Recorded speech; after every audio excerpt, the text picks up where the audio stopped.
अस्सलाम वालेकुम, मेरा नाम राबिया है। मैं हजरा शाम किंग तो बोलदी हूँ। मैं कपड़े सिलाई करनी हाँ किसी भी मशीन ते। मैनू कपड़े सिलाई करन दा मुकम्मल वल आ गया।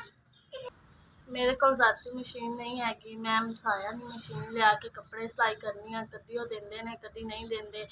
कल उन्हें दित्ती है, आ मैं सूट सिलाई कीता है। मेरे कोल जाती मशीन नहीं हैगी। मेरे कोल इन्ने पैसे नहीं हैगे कि मैं जाती आदि मशीन खरीद लवां। मेरा बाप मेहनत मजदूरी करता है।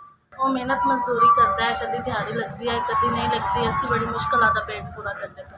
मेरे को आदि जाती सिलाई मशीन खरीदने वास्ते पैसे नहीं है कि मैं आदि सिलाई मशीन खरीद लवां, आधा रोज़गार चला लवां। कोई अल्लाह का बंदा मैनू सिलाई मशीन लै देवे, मैं अपने बाप के नाल रोज़ी दे विच उहदा हत्थ बटा सकां।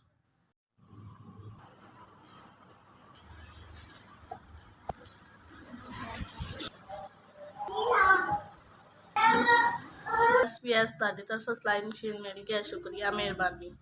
अल्लाह पाक ਤੁਹਾਡੇ कारोबार तरक्की करे, अल्लाह पाक ਤੁਹਾਡਾ कारोबार ज़्यादा ਤੋਂ ज़्यादा चलावे, अल्लाह पाक ਤੁਹਾਨੂੰ ਅੱਜ ਕਰਾਵੇ, अल्लाह पाक ਤੁਹਾਡੇ माँ-बाप ਨੂੰ ਅੱਜ ਕਰਾਵੇ, ਤੁਹਾਡੇ ਬੱਚਿਆਂ ਨੂੰ ਕਰਾਵੇ। SBS ਤੁਸੀਂ सिलाई मशीन ਦਿੱਤੀ, मेरा रोज़गार बन गया। मैं कपड़े सिलाई करांगी, रोज़ी कमावांगी, ਤੁਹਾਨੂੰ ਦਵਾਵਾਂ ਦੇਵਾਂਗੀ, ਤੁਹਾਡੇ ਬੱਚਿਆਂ ਨੂੰ ਦੇਵਾਂਗੀ, ਤੁਹਾਡੇ माँ-बाप ਨੂੰ ਦੇਵਾਂਗੀ।